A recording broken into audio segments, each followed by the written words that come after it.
ইতিমধ্যেই আমাকে দায়িত্ব বুঝিয়ে দেওয়া হয়েছে। আজকে থেকে ইনশাআল্লাহ আমি সর্বোচ্চ চেষ্টা করব নীতি নৈতিকতা আদর্শ স্বচ্ছতা সততা নিয়ে এই দুর্নীতিগ্রস্ত সিটি কর্পোরেশনকে দুর্নীতিমুক্ত একটি সিটি কর্পোরেশন হিসেবে কুমিল্লা সহ সারা বাংলাদেশের মানুষের কাছে উপস্থাপন করতে। আপনারা জানেন, এর আগেও আমি মিডিয়ায় বলেছি, বাংলাদেশের সবচেয়ে বড় দুর্নীতিগ্রস্ত city corporation Comilla city corporation. আজকে থেকে এই সিটি কর্পোরেশন একটি দুর্নীতিমুক্ত সিটি কর্পোরেশন হিসাবে আমি ঘোষণা করছি। এই সিটি কর্পোরেশনে যদি কোনো দুর্নীতিগ্রস্ত কর্মকর্তা এখানে থেকে থাকেন, আপনাদের মাধ্যমে আমি আহ্বান জানাবো, যদি আপনাদের এই মানসিকতার পরিবর্তন আপনারা না ঘটাতে পারেন, দয়া করে আপনারা আপনাদের পছন্দের জায়গায় চলে যেতে পারেন। এই সিটি কর্পোরেশনে যদি আপনারা কর্মরত থাকেন, অবশ্যই দুর্নীতি মুক্ত হয়ে স্বচ্ছ হয়ে আপনাদেরকে এখানে থাকতে হবে। এটা আমার আপনাদের কাছে অনুরোধ।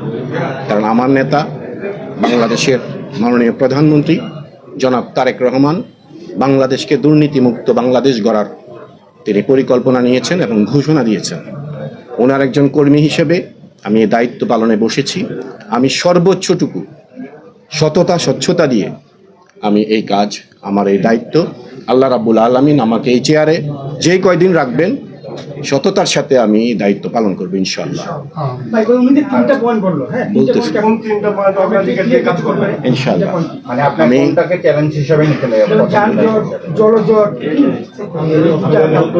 আমি সর্বপ্রথমেই কালকে থেকে আমি পরিকল্পনা করেছি, যেহেতু ঈদ সন্নিকটে, আমার হাতে সময় নেই। যদি সময় পেতাম ঈদের আগে হয়তো কিছু কাজ করতে পারতাম আমি, যেহেতু ঈদ সন্নিকটে। তার পূর্বেই আগামীকাল থেকেই আমি ইতিমধ্যে আমাদের প্রধান নির্বাহী সাহেবের সাথে আমার কথা হয়েছে গত রাত্রে। আগামীকাল থেকে আমি যানজট নিরসনে নেমে যাব। সর্বোচ্চটুকু আমি চেষ্টা করব নির্বিঘ্নে যেন মানুষ চলাফেরা করতে পারে ঈদ পর্যন্ত, স্বাভাবিক রেখে, রাস্তাঘাট স্বাভাবিক রেখে মানুষকে যেন মানুষ তার কাজে নির্বিঘ্নে যেন কুমিল্লা শহরে অন্তত একটি পরিবেশ তৈরি হয়, যে ঘন্টার পর ঘন্টা জ্যামে বসে থাকতে না হয়। এই পরিবেশটুকু আগামী 2 দিনের মধ্যে এবং 3 দিন, যে ঈদের যে 2-3 দিন আছে, সেটি আমি এবং সিটি কর্পোরেশন প্রশাসন এবং আমাদের দলীয় নেতাকর্মীরা, আমার একটি বিবেক সংগঠন রয়েছে, সেই বিবেক সংগঠনের সদস্যরা সম্মিলিতভাবে আমরা আগামী দিন থেকে এই যানজট নিরসনে নেমে যাব ইনশাআল্লাহ। পাশাপাশি মশা নিধন, মশার উপদ্রব বেড়েছে।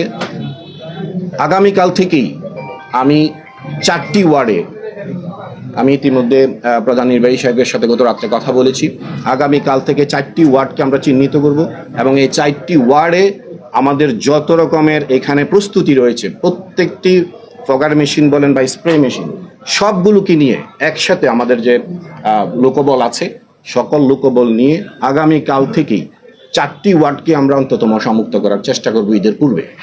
এবং পর্যায়ক্রমে আগামী 1 মাসের মধ্যে, মশা তো পুরোপুরি হয়তো নিধন করা সম্ভব হবে না, যতটুকু সম্ভব সর্বোচ্চ চেষ্টা ইনশাআল্লাহ কুমিল্লার মানুষ যেন মশারি ছাড়া যেন ঘুমাইতে পারে, সেজন্য আমরা সর্বোচ্চ চেষ্টা করব যে আজকে মানুষ মশারির ভিতরে নিরাপদ নয়, অন্তত মশারি ছাড়া যেন ঘুমাইতে পারে, সে ব্যবস্থা ইনশাআল্লাহ আমরা